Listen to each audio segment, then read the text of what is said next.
우리가 한 달에 한 번 하는 성품 말씀입니다. 우리가 지난 석 달 동안에는 몰두에 대해서 공적임, 열려있음이라는 주제를 가지고 우리가 또 말씀을 나누고 훈련을 했습니다. 이번 달부터는 이제 다정함, 그 다음에 열렬함, 가까이함이라는 주제들을 가지고 말씀을 또 나눌게 되는데요. 이 주제들은 다 어떤 주제냐면 우리 관계를 형성하는 주제들입니다. 하나님과의 관계, 인간관계를 갖는 중요한 성품들이죠. 그래서 우리가 성경에 가장 강조하는 게 뭐냐? 관계입니다. 이제 옳고 그름보다 더 중요한 게 뭐냐? 사랑의 관계예요. 주님께서 바리새인들을 책망했던 이유가 뭐죠? 날마다 옳고 그름을 이야기하는데 너희가 하나님의 그 자비하심을 잃어버렸다. 긍휼을 잃어버렸다. 가장 중요한 걸 잃어버렸다. 사랑. 그걸 잃어버렸기 때문에 회칠한 무덤들이다. 그렇게 말씀을 하시죠. 겉은 참 그럴듯하고 깨끗한 것처럼 보이지만 속은 다 썩어있는 그런 존재들이다. 그렇게 책망을 하신 이유가 뭐냐면 그 가장 중요한, 하나님은 사랑이시고 그 사랑은 관계를 통해서 이루어지는 건데 그걸 제대로 못하면 결국은 무너지는 거다. 그것이 신앙이 잘못된 것이다. 그렇게 책망을 하시죠. 제가 이번에 이제 그 임직하시는 분들 성경을 가르치면서 그 장로의 자격, 권사의 자격을 다루는 부분이 있었어요. 그 디모데전서 3장 1절로 쭉 감독의 자격, 목사와 장로의 자격을 말씀하거든요. 근데 이제 그 가운데 이 전문성의 분야는 가르치기를 잘하며 그거 하나밖에 없어요. 14가지 항목이 다 관계에 대한 이야기예요. 첫 마디가 하나님의 남편이 되며부터 시작해요. 그리고 자녀들로 하여금 복종케 하는 자녀를 둔 자, 그러면서 자기 가정을 돌보지 못하는 자가 어찌 교회를 돌아보리요. 그렇게 말씀을 해요. 그러니까 가정에서부터, 아내로부터, 자녀로부터 존경받는 남편이 돼야 된다. 아버지가 돼야 된다.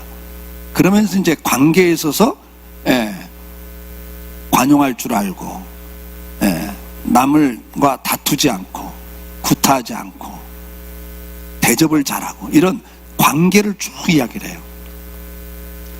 모든 그 감독의 자격에서 가장 중요하게 다루는 게 뭐냐니까 관계, 인격이에요.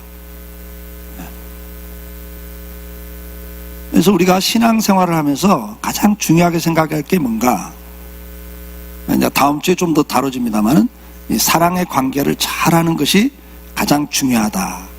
근데 그 관계에 있어서 중요한 성품이 뭐냐? 다정함이에요. 다정함. 근데 이 다정함은 우리 동양 사람들은 아주 잘하죠.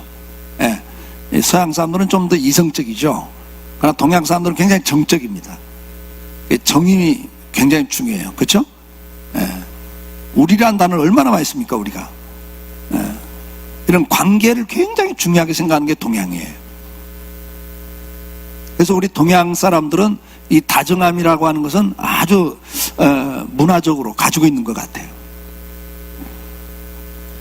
근데 이것이 이제 점점 무너져 가고 있는 게 문제죠. 그렇죠? 다정함이 없어졌어요. 이 정이라는 게 다 망가지고 있어요. 그래서 우리가 이것을 이제 다시 한번 회복을 해야 되는데, 하나님은 바로 어떤 분이냐? 정말 다정하신 분이다. 제가 주일학교 아이들 설교할 때 예를 들었잖아요. 예수님의 모습을 보면 이분이 정말 다정한 분이에요. 오늘 본문이 뭐라고 말합니까? 6월절 전에 예수께서 자기가 세상을 떠나 아버지께로 돌아갈 때가 이르신 줄 아시고 이제 그 십자가에 죽을 걸 아셨다 그랬어요. 그러면서 세상에 있는 자기 사람들을 사랑하시되 끝까지 사랑하시니라, 이런 말씀. 오늘 본문이에요. 끝까지 사랑하시더라. 그런데 그 말씀이 뭘 가르치는가가 2절에 바로 뒤에 마귀가 벌써 시몬의 아들 가룟 유다의 마음에 예수 팔려는 생각을 넣었더라. 이러면서 지금 이 말씀이 이어지는 거예요. 그러니까 예수님 지금 뭐냐면 가룟 유다가 마귀의 시험에 넘어가서 자기를 팔 거, 배신할 걸 아시는 거예요. 그걸 아시면서도 어떻게 해요? 끝까지 사랑하시더라 그러면서 그 다음 말씀이 이제 성만찬을 하시고 같이 식사하시면서 사실은 이제 발을 씻어주는 세족식을 하세요. 그때 가룟유다 너는 빠져. 넌 나 배신할 놈이야. 그러질 않았단 말이에요. 그냥 끝까지 그들을 다 이렇게 씻어주세요. 근데 이제 예수님의 그 다정한 모습이 아주 잘 나타난 게 뭐냐니까 제자들을 대하는 태도죠. 베드로가 예수님을 사람들 앞에서 공개적으로 부정해요. 그리고도 기회를 줬는데 또 도망을 쳐요. 그것도 혼자 도망치는 게 아니라 다른 제자들까지 선동해서 끌고 가버려요. 내가 예수님 같아서는 포기했을 것 같아요. 너는 한두 번도 아니고 안 되겠다. 그런데 예수님이 찾아가세요. 이게 다정함이에요. 하나님은 우리를 사랑하시는데 끝까지 관심을 갖고 보고 계세요. 포기를 안 해요. 성경에 보면 때릴 망정 포기는 안 하세요. 사랑하니까 때리죠, 잘못하면. 그러나 포기는 안 하세요. 또 찾아가세요. 찾아가셔서 뭐합니까? 그 밤새 고기 잡는 베드로와 그 제자들을 보시고 불쌍한 마음이 드시니까 어떻게 했어요? 그 취해 떠는 제자들 불을 피워놓으시고 떡을 구워 놓으셨어요. 이게 이제 너그러움이에요. 불쌍히 여기는 마음이 있죠. 그 다음에 그 마음으로 끝나는 게 아니라 어떻게 해요? 구체적으로 불을 피워놓고 떡을 구워놓고 제자를 불러놓고 불을 쬐게 하고 먹이신단 말이에요. 이게 친절을 베푸는 것. 이게 다정함을 예수님의 이 한 장면을 다 포함하고 있다고 저는 봐요. 하나님이 어떤 분이죠? 우리가 잘못하면 막 때리기만 하는 분이 아니에요. 정말 10번, 20번 참다 한 번 때리세요. 그것도 죽일 만큼 때리진 않아요. 근데 어떡합니까? 오히려 더 긍휼히 여기시는 분이에요. 우리를 긍휼히 여기시는 분입니다. 자, 엘리야 선지자도 똑같죠. 정말 하나님에게 부름을 받고 선지자 노릇을 하는데 이스라엘 백성이 도대체가 하나님을 신뢰하지 않아요. 우상을 숭배를 더 좋아해요. 그래서 이제 여러분 잘 아는 것처럼 기근이 오고, 그리고 결국은 이제 그 이방 신들을 섬기는 제사장들과 영적 전쟁을 하잖아요. 왕을 데려다 놓고 누가 진짜 하나님이신지, 누가 진짜 신이신지를 우리가 택하자.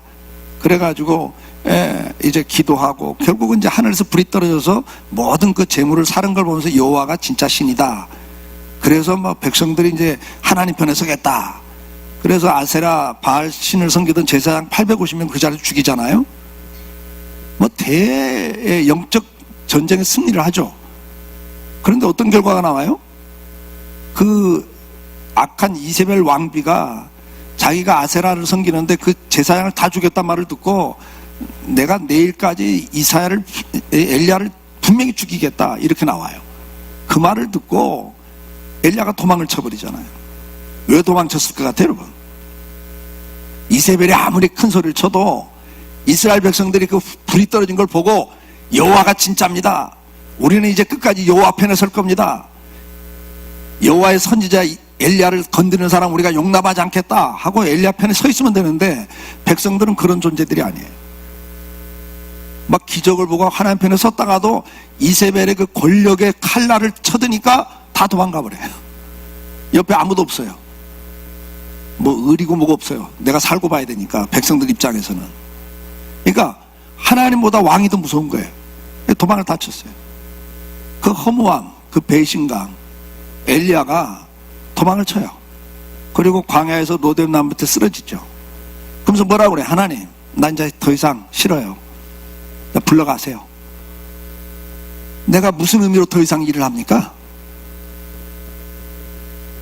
내가 이런 걸 계속 보고 싶지 않아요. 나 불러가세요. 이러고 있어요. 그때 하나님이 나타나시죠. 나타나면 제가 생각하는 하나님이 어떤 하나님이겠어요? 평소에 생각하면 야, 너 선지자 맞아? 너 조금 전에 불 떨어진 거 봤잖아. 그런데 그 이세벨 말 한마디 이렇게 도망을 가? 이 믿음도 없이? 너 조금 전만 해도 봤잖아. 내가 너와 함께 하는 걸 봤잖아.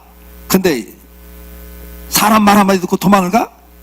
이 믿음도 없는 것, 막 이렇게 책망하질 않아요. 저 같으면 막 그럴 것 같아. 근데 하나님이 오셔서 하는 거 딴 거 없어요. 쓰러져 있는 엘리야에게 물 먹여요. 떡을 줘요. 저는 그 장면들을 옛날부터 보면서 그래, 맞다. 지쳐있는 사람에게 너 이래서 잘못한 거야, 너 이래서 목회 실패한 거야, 너 이거 바꿔야 돼, 무슨 의미가 있을까? 그래, 그냥 옆에서 먹여주고 옆에 같이 있어주고, 그게 회복이구나. 저는 그래서 회복 프로그램이라는 걸 만나가지고 뭐 문제를 파악하고 리서치를 하고, 그래서 문제점을 드러내고 그걸 가르쳐주고, 그래서 이렇게 바꾸라고, 그게 아니라는 걸 저는 알았어요. 그렇게 말하면요, 너는 잘 됐으니까 그랬지, 너도 나처럼 한번 해봐. 나 같은 상황에서 그게 될 것 같아? 나는 노력 안 한 줄 알아? 나는 내 문제 모르는 줄 알아? 나도 다 알아. 너 잘 됐다고 큰 소리 치는 거냐? 이게 10중 8구입니다, 여러분. 하나도 유익이 안 돼요. 쓰러져 있는 사람에게 가갖고 너 이래서 쓰러졌어, 원인이 이거야, 너 이거 잘못했잖아, 이게 네 문제야, 이러면요, 여러분 받아들여지겠어요? 열받죠? 제가 성경을 통해서 배운 건 뭔지 아세요? 아, 그래, 그냥 맛있는 거 먹여주고 옆에서 그래도 네 옆에 누군가 있다, 하나님 오신 거 아니에요. 그래도 나는 네 옆에 있다, 그걸 누군가를 보여줘야죠. 저는 회복 프로그램 그렇게 생각해요. 함께 있어주는 것, 이야기 들어주는 것. 어느 때는 새벽 3시, 어느 때는 5시까지 이야기 들어줘요.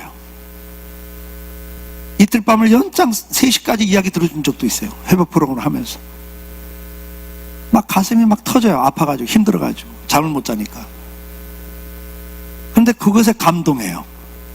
아니, 선배 목사가, 그것도 큰 교회 목회하는 목사님이 나 같은 사람 이야기를 들어주는데, 그분들이 하는 말이에요.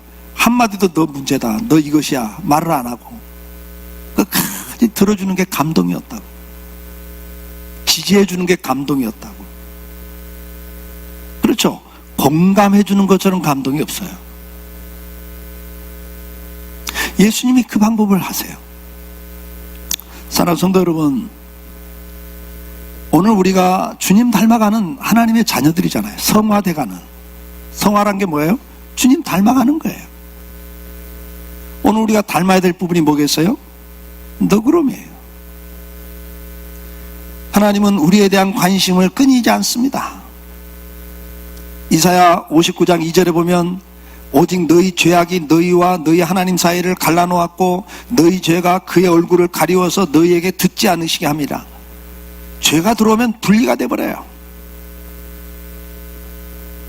로마서 3장 23절에도 보면 모든 사람이 죄를 범하였으며 하나님의 영광에 이르지 못하더니 그럽니다. 이런 상황에서 하나님이 그냥, 그래 너희들 죄졌어, 너희들 문제야, 너희들이 잘못한 거야, 그러니까 그렇게 사는 게 싸, 당연해, 이러질 않으시고, 주님께서는 어떤 마음을 가지셨습니까? 창세기 6장 5절로 6절 말씀 같이 읽어볼까요? 여호와께서 사람의 죄악이 세상에 가득함과 그 마음으로 생각하는 모든 계획이 항상 악할 뿐임을 보시고 땅 위에 사람 지으셨음을 한탄하시며 마음에 근심하시고 그랬어요. 근심을 해요, 근심을. 너희들 망하는 게 당연해, 망해버려, 이게 아니라 그렇게 망해가는 걸 보면서 한탄하시고 근심을 하세요. 그러면서 그분이 어떻게 합니까? 그냥 끝을 내는 게 아니라 로마서 5장 10절 말씀에 가보면 예수님이 십자가에서 죽으셔요. 그러면서 로마서 5장 10절에 그분이 뭘 이루십니까? 같이 읽어볼까요? 곧 우리가 원수 되었을 때 그의 아들의 죽으심으로 말미암아 하나님과 화목하게 되었은즉 화목하게 된 자로서 더욱 그의 살아나심으로 말미암아 구원을 받은 자니라. 골로새서 1장 20절 같이 읽겠습니다. 그의 십자가의 피로 화평을 이루사 만물 곧 땅에 있는 것들이나 하늘에 있는 것들이 그로 말미암아 자기와 화목하게 되기를 기뻐하심이라. 하나님은 우리가 범죄했을 때에도 포기하지 않으셨어요.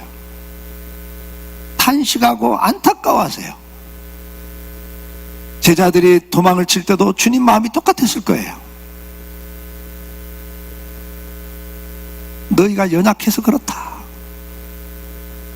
그러면서 찾아가 주시는 그 주님의 모습. 이 땅에 찾아오세요. 먼저 찾아오시는 분이에요. 그리고 어떡합니까? 찾아오셔서 우리를 긍휼히 여겨서 자기가 죽어요. 우리를 살려내시겠다고. 로마서 5장 8절 말씀을 같이 읽어볼까요? 로마서 5장 8절.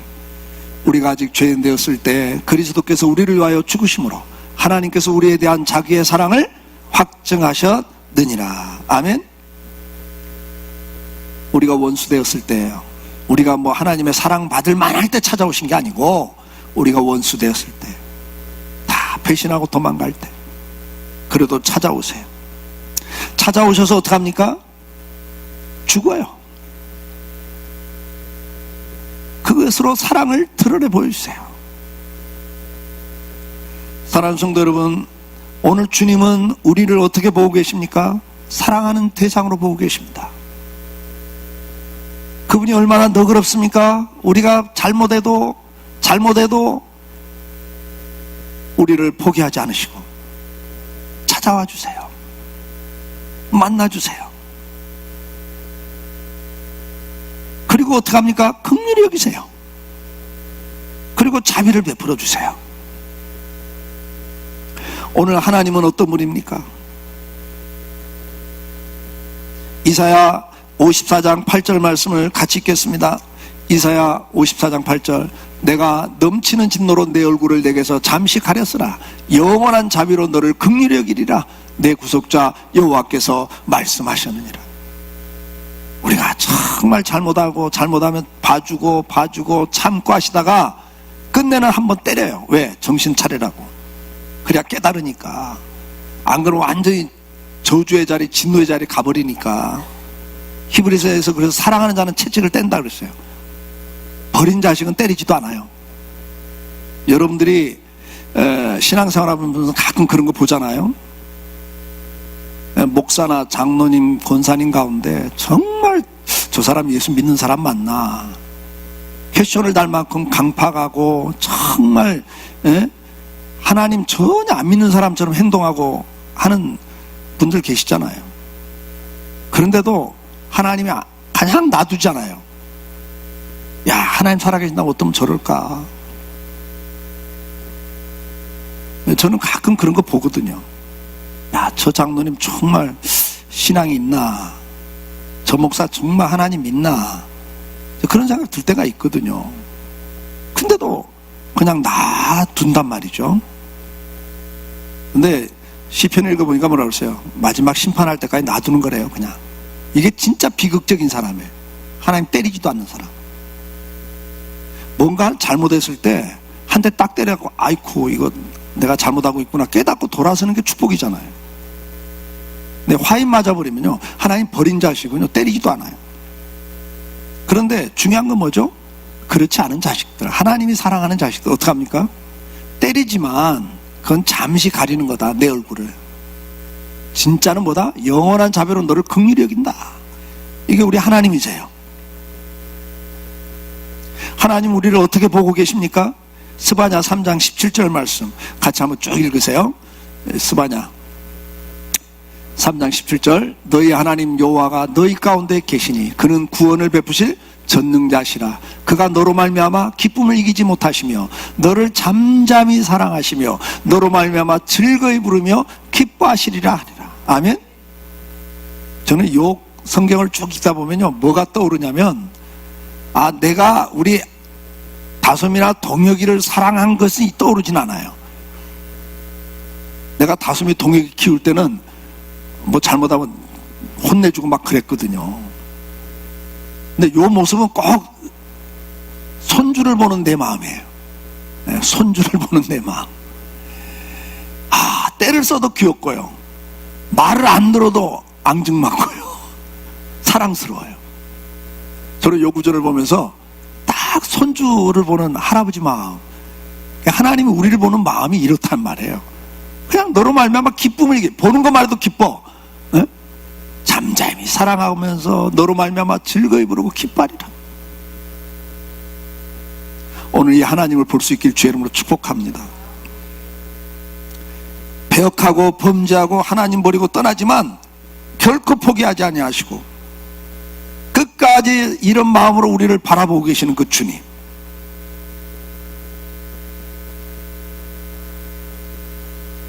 시편 94장 14절을 읽어보겠습니다.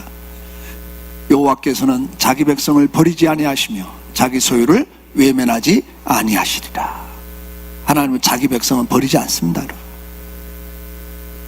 자기 백성이 아닌 사람 버리지만 자기 백성은 절대 버리지 않아요. 오늘 우리 주님은 어떻습니까? 하나님이 이런 분만, 우리 주님도 앞에서 말씀드린 것처럼 찾아가시고 긍휼히 여기세요. 주님께서는 병든 자들 몰려오는 걸 보면서 긍휼히 여기시고 치료해 주세요. 너그러운 모습을 보여주고 계시잖아요. 뿐만 아니라 그분이 우리를 이렇게 한결같이 연민과 동정을 가지고 우리를 보고 계시지만 그걸로 끝나는 게 아니라 이제는 친절을 베풀어 주신다는 거예요. 요한복음 21장 15절에 보면 예수님이 제자를 찾아와서, 베드로를 찾아와서 딱 한 가지 물어요. 네가 나를 사랑하냐를 물어요. 따지지도 않고요, 책망도 안 하시고요, 딱 한 가지 확인해요. 베드로야, 너 사람들 앞에 나 모른다고 부정하고 제자들 선동해서 이렇게 도망쳤지만 너 나 사랑하냐? 그 말은 이렇게 들리는 것 같아, 저한테는. 너 나 사랑하지? 그렇게 들리는 것 같아, 저한테는요. 베드로가 그냥 대답해요. 예, 맞아요. 주님, 저 사랑해요. 근데 약해서 그랬어요. 나 그나 사랑해요. 거기다 대고 두 말도 안 하시고 그러면 내 양을 먹여라 라고 사명을 다시 줘요. 사랑하는 성도 여러분, 이것이 주님의 다정한 모습이죠. 이거 우리 닮아가야 되는 거예요. 이런 것 저런 것 이야기할 거 없어요. 이번 한 달은 다른 훈련보다 이거 훈련합시다. 죽음 앞에서도 끝까지 제자들을 사랑하셨던 그 주님, 사탄에게 넘어가서 자기를 배신하고 팔아버릴 가룟 유다조차도 그의 발을 씻어주셨던 주님, 배신하고 도망쳤던 제자들 찾아가셔서 그들에게 필요한 불과 먹거리를 제공하셨던 주님, 오늘 그 주님을 우리도 닮아가기를 소원합니다. 자, 그러면 그것이 어떻게 드러납니까? 친절로 드러납니다. 우리가 주님을 닮아서 주님은 우리를 사랑하셨기에 어떻게 했습니까? 찾아오셨고 관용하셨고 불쌍히 여기시고 자기 몸을 주셨습니다. 헌신을 하셨어요. 우리가 주님의 사랑을 깨달았다면 우리 또한 그렇게 살아가는 거예요. 주님을 사랑하기에 이제 내 모든 것들을, 내 생명을 주님 앞에 드리겠나이다. 로마서 12장 1절 말씀 같이 읽어보겠습니다. 로마서 12장 1절. 그러므로 형제들아, 내가 하나님의 모든 자비하심으로 너희를 권하노니 너희 몸을 하나님이 기뻐하시는 거룩한 산제물로 드리라. 이는 너희가 드릴 영적 예배니라. 아멘. 오늘 우리가 하나님 앞에 헌신이 회복되기를 기도하시면 좋겠습니다. 너그러움은 뭡니까? 하나님 앞에도 너그러워야 돼요. 하나님을 사랑하고 그 하나님 앞에서 내 몸을 드리는 것, 친절을 베푼다 할 때 하나님께는 친절이라는 단어가 아니라 헌신이죠. 헌신하는 것. 그리고 우리가 이웃을 향해서는 어떻게 하죠? 친절을 베푸는 거예요. 그게 너그러움이에요. 에베소 4장 32절을 같이 읽겠습니다. 에베소 4장 32절 말씀. 서로 친절하게 하며 불쌍히 여기며 서로 용서하기를 하나님이 그리스도 안에서 너희를 용서하신 같이 하라. 아멘. 서로 친절해야 돼요. 불쌍히 여겨야 돼요. 서로 용서하기를 그리스도 안에서 우리를 용서하신 것 같이 우리도 용서해야 됩니다. 빌립보 4장 5절 말씀 같이 읽습니다. 너희 관용을 모든 사람에게 알게 하라. 주께서 가까우시니라. 아멘. 관용을 알려줘야 돼요. 디도서 3장 2절 말씀 같이 읽습니다. 아무도 비방하지 말며 다투지 말며 관용하며 범사의 온유함을 모든 사람에게 나타낼 것을 기억하라. 비방하시면 안 돼요. 너그럽지 않은 거예요. 다투면 안 돼요. 너그럽지 않다는 것은 뭐죠? 인색한 거잖아요. 사람에 대해서도 인색하시면 안 돼요. 좀 넉넉하셔야 돼요. 인색해지면 어떻게 되죠? 다퉈요. 관용하라 그랬어요. 계속 관용을 이야기해요. 그리고 범사의 온유함으로 사람들에게 나타나라. 로마서 12장 17절 말씀 같이 읽겠습니다. 아무에게도 악을 악으로 갚지 말고 모든 사람 앞에서 선한 일을 도모하라. 베드로전서 3장 9절 악을 악으로 욕을 욕으로 갚지 말고 도리어 복을 빌라. 이를 위하여 너희가 부르심을 받았으니 이는 복을 이어받게 하려 함이라. 상대가 나한테 어떻게 하든 악을 악으로 욕을 욕으로 갚지 말라는 거예요. 너는 복을 빌어줘야 된다. 왜냐?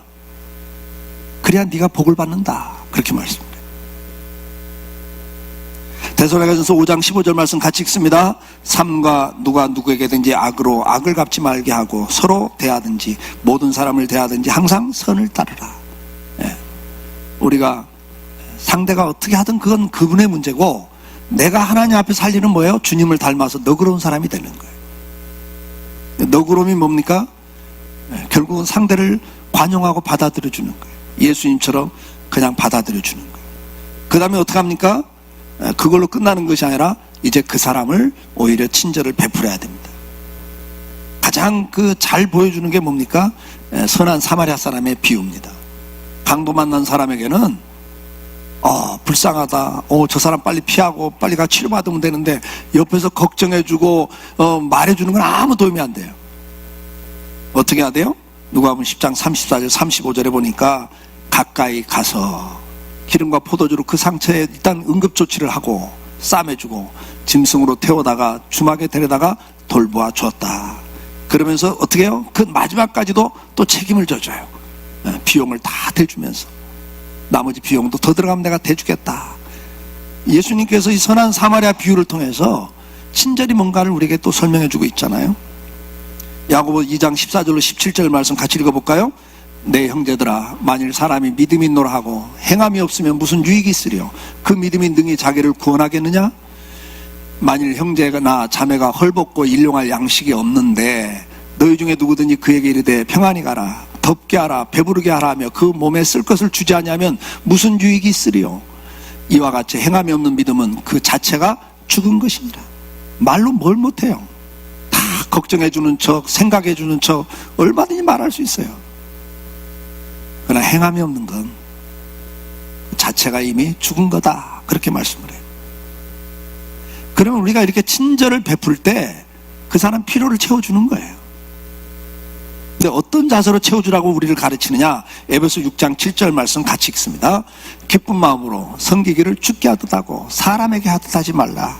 골로새 3장 23절 무슨 일을 하든지 마음을 다하여 주께 하듯 하고 사람에게 하듯 하지 말라. 기쁜 마음으로 마음을 다하여 주께 하듯 이렇게 말씀해요. 기쁜 마음을 하라는 거예요. 그럼 마음을 다해서 하래요. 근데 누구에게 하듯? 주께 하듯. 주님은 말씀을 하죠. 너희가 선지자 이름으로 대접하면, 다시 말하면 선지자를 대접하면 선지자의 상을 받을 거다. 그러니까 내가 누구에게 하면 그대로 내가 받는다는 이야기예요. 그러니까 목사니까 주의 종이니까 내가 주의 종이니까 선교하지 하면 그것이 네가 주의 종이 받는 복을 받는다. 네가 옆에 있는 적은 소자에게 행한 것이 곧 나에게 행한 거다. 주님은 계속 그런 말씀을 하잖아요. 근데 어떤 마음을 가지고? 주께 하듯 하라는 주께 하듯. 부부 관계에 있어서도 마찬가지잖아요. 에베소 5장 22절 25절에 보면 거기도 주께 하듯이에요. 주께 하듯. 그러니까 우리가 부부 관계에서부터 주께 하듯 하라는 거예요. 그 마음을 갖고 하는 것이 바로 제대로 제대로 하는 거다. 친절을 베풀 때 내가 좀 가진 자로서 도와주는, 그래서 생색을 내고 또 주장하는 자세를 가지고 하면 안 되는 거예요. 자, 이제 결론은 이번 한 달 저와 여러분이 잊지 않고 주여 내가 주님을 닮아가기를 원합니다. 특히 너그러운 주님을 닮아가기를 원합니다. 가정에서도 매주 성품 교재가 나가는데 부모님들이 그거 먼저 잘 읽어보세요. 그리고 부모님들 먼저 하세요. 그리고 아이들과 함께 하세요. 그게 교육입니다. 내가 안 하면서 해 그러면 교육이 안 돼요. 내가 먼저 살아내면서 보여줘야 돼요. 그러면 애들이 따라서 해요. 영향을 받죠. 아무리 말로 신앙생활 잘한다고 소용없습니다. 애들은 다 보고 있어요. 하나님 말씀대로 순종하는가. 우리가 아이들에게서 이걸 자꾸 보여줘야죠. 어떻게 해야 돼요? 우리가 먼저 관용하는 모습, 그리고 그 사람 입장에서 긍휼히 여기는 마음, 그리고 실제로 도움을 주는, 친절을 베푸는, 이 세 가지를 우리가 살아내야 되는 겁니다. 이번 한 달 동안 매주 성품 교육이 나가는데요, 그걸 잘 보시면서 이제 한 항목 석주에 걸쳐서 항목별로 또 훈련 체크 내용이 나가잖아요. 그걸 잘 활용을 하십시오. 나는 자녀들 다 키워놨으니까 이건 관계없습니다가 아니에요, 여러분. 그건 우리가 주님을 닮아가는 손품이에요. 그러니까 할아버지 할머니들도 이건 해야 되고, 장로님 권사님들 다 하셔야 될 내용이에요. 들여다보셔야 돼요. 그리고 매주 그걸 갖고 체크를 하세요. 내가 하나님 앞에 이렇게 살아내고 있는지, 뭘 해야 될지, 어떤 걸 기도 제목으로 삼고 기도해야 될지, 거기 다 나와 있으니까요. 그 성품 카드 보시고 꼭 한번 실행을 해보셔서 저와 여러분 때문에 가정이 좀 더 넉넉해지고 좀 여유가 있는, 좀 살맛이 나야 되지 않겠어요? 그저 살벌하고 관용이 없이 그저 살벌하게 책망하고 따지고 그러면 그 정말 불행한 가정이 되잖아요. 좀 더 관용하고 상대편 입장을 좀 긍휼히 여겨주는 마음, 그리고 그 사람 필요를 이렇게 채워주는 삶, 가정에서부터 한번 잘 훈련하시고요. 또 교회 오셔서 또 사회 나가셔서 일주일 동안 생활하시면서도 계속 이걸 키워드, 너그러운 자가 되자, 주님을 닮자, 너그러운 자가 되자, 사랑으로 관심을 갖고 들여다보자, 관심을 갖자, 그 다음에 관용하면서 긍휼히 여기자, 그리고 자비를 베풀자, 친절하자, 이렇게 세 가지 단계별로 여러분들이 계속 묵상하시면서 훈련할 수 있는 은혜가 있기를 주의 이름으로 축복합니다. 기도하겠습니다. 이 시간 기도하시면